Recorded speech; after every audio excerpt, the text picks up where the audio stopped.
Vasaras brīvlaikā vecāki aizsūtīja Daci uz laukiem pie vecmāmiņas un vectētiņa. Vecīšiem bija sava saimniecība, govs, vairākas aitas, cūka un vistas. Olpa pa plecu spieda jau 6. gadu desmits, tomēr viņš bez modinātāja 5 no rīta rausās no gultas laukā un uz laktas izskapinājis izskapti devās uz pļavu.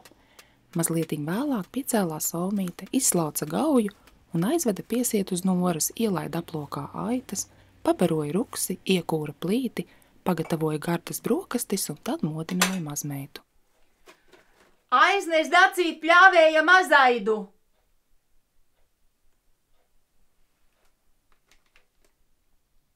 Tūlīt, Omīt.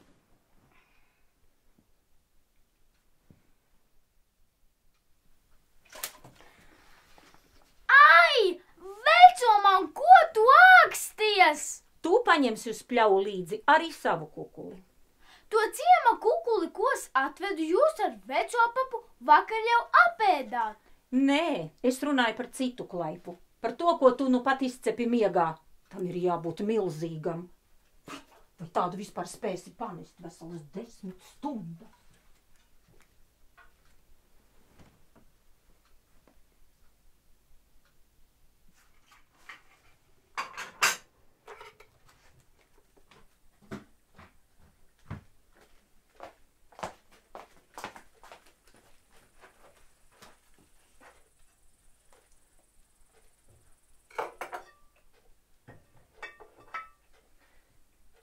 Dacīt pieņem. Nē. Grābekli neaizmirsti. Vālus vajag uzārdīt, lai labāk žūst. Baigais komandieris satraties.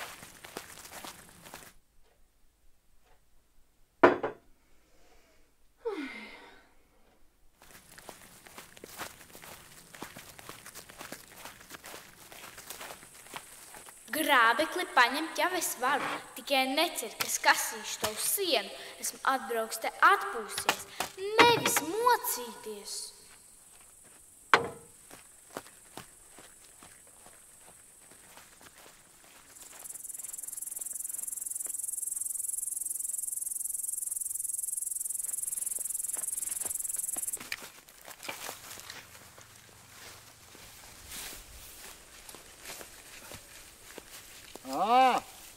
Malīgs arī jau klāts. Tev laikam laukos miegs nenāk. Tā ir, sveši neierasti apstākļi. Gan pieradīsi. Pāris nedēļas būs grūtākas, sāpēs visas malas. Bet nekas, tas pāries.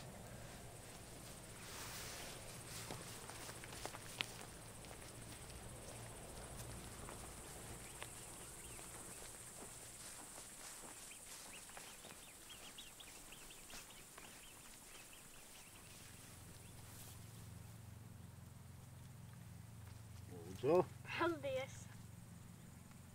Laukos tomēr jauka dzīvošana.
Tracina tā skaņa, žvīgt, žvāgt.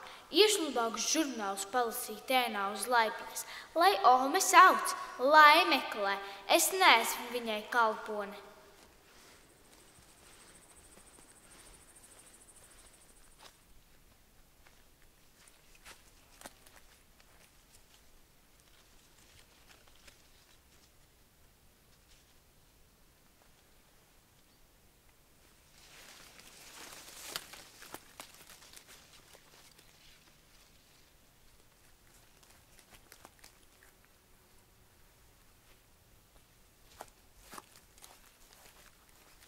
No pļavas atpakaļ. Ieved govi iekšā, kūtī, dundurēt nost. Bet pati. Kā tu teici? Es uz vecumu tā lāgā nepiedzirdu. Atkārto lūdzu vēlreiz. Vai aitas arī jālaiž iekšā? Ai, tas tās var palikt. Tām bieza vilna. Ne mušas, ne karstums tik lēti klāt netiks.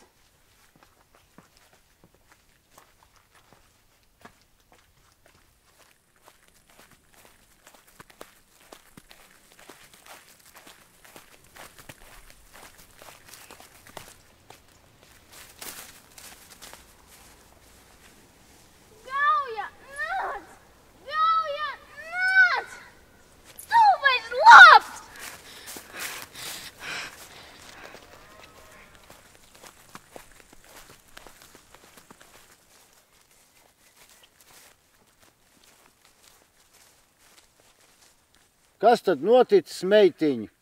Nekas.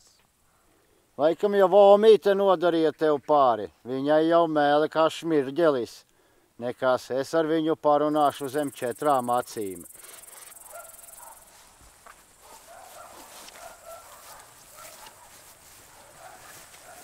Kā tu esi apmierināts ar jauno grābēju?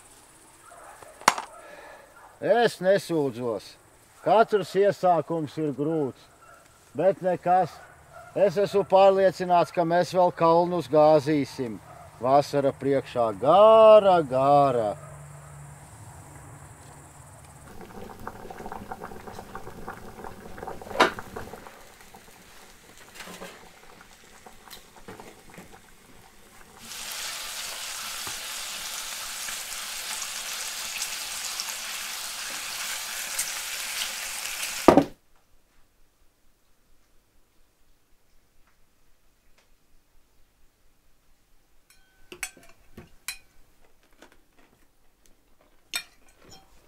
Laukos vajag ēst pilnu vēderu.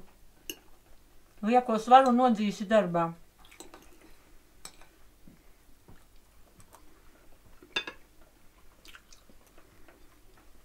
Nesēdi rokas klēpī salikusi kā baznīcā.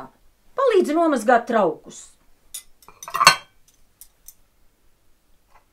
Pēc tam iesim uzārdīt vakarrīta pļāvumu, pāris stundas pagulēsim dienas vidu, un tādu varēs likt zārdos.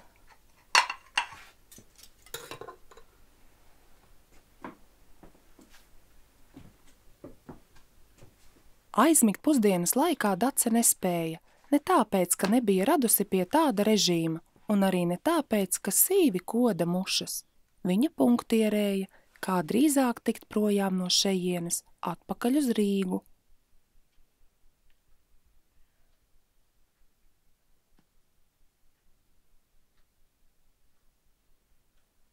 Ja tu, Omīt, iedomājies, ka esi iegūsi bezmaksas kalponi, tad tu maldies. Šajā upē bebri nedzīvo.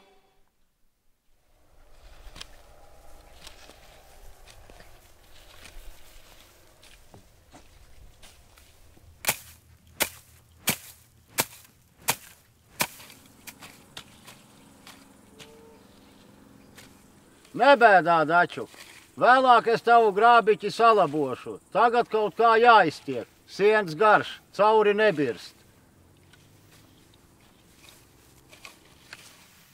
Dzelzbetona vecis, viņu nekas nevar izsist no līdzsvaru un saniknot.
nekāds neņems no šejienes līdzi.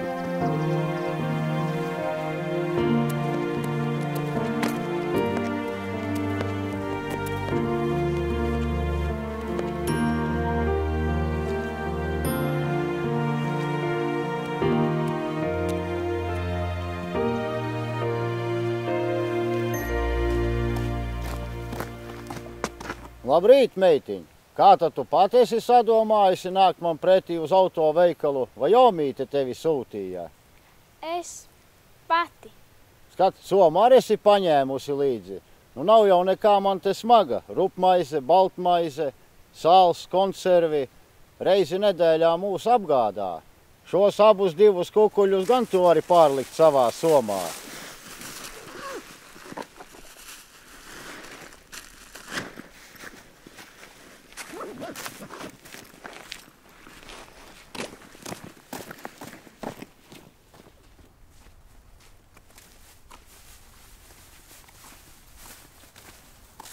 Vecai mātei šodien dzimumdiena. Kā tu domā, viņai patiks?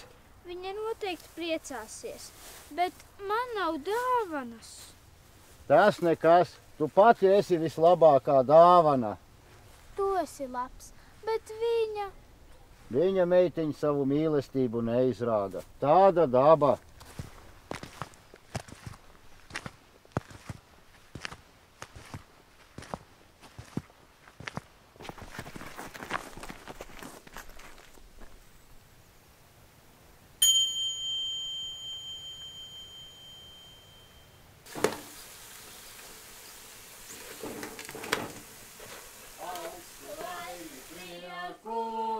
Sirds vēlējām, augstu laimi prieku no sirds vēlējām. Paldies, paldies! Jūs mani veceni kā tautas mākslinieci sveicat. Man jau vēl svētku cienests nav gatavs. Un kur tad tu biji pazudusi? Es jau baidījos, vai nebūs aizlaidusies atpakaļ uz Rīgu. Viņa palīdzēja atnest man iepirkumus. Vai tu nevarētu, Dace, aiziet pārsiet govi? Man vēl pankoki jāpieskata. Jā, veco mamma.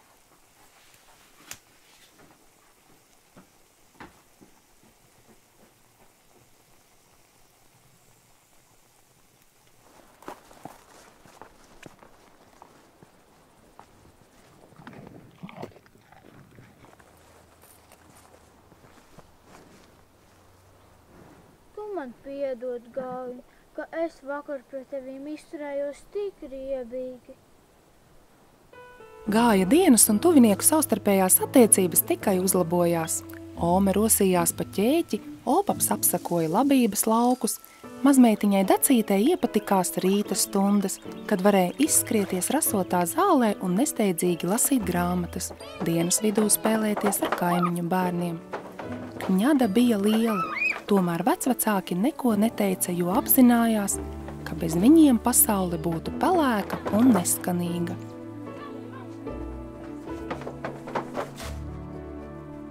Mums katram ir svarīgi, ka mūs saprot un mīl, kādi esam.